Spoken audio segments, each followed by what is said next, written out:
If you're going to the gym and you're doing maybe a spinning class or a Zumba class, and then you're going home after and having dinner, then you don't really need a sports drink.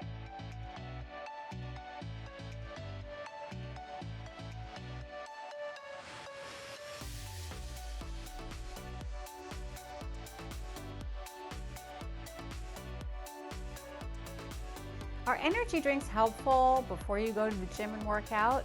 You know, they might be. They do have caffeine and they will give you that boost of energy. But unless you're an elite athlete and you're really trying to shave off that last millisecond of time, I don't think you really need to drink them. Certainly the ones that have sugar is unnecessary calories. What you can do is think about sports drinks. If you're working out for more than an hour or your workouts are very intensive, then a sports drink that has some carbohydrate that also replenishes your electrolytes, some sodium and potassium, is a good idea. If you're going to the gym and you're doing maybe a spinning class or a Zumba class, and then you're going home after and having dinner, then you don't really need a sports drink. But you do want to stay hydrated before, during, and after all of your workouts. And remember, you have to hydrate throughout the whole day, not just during the workout.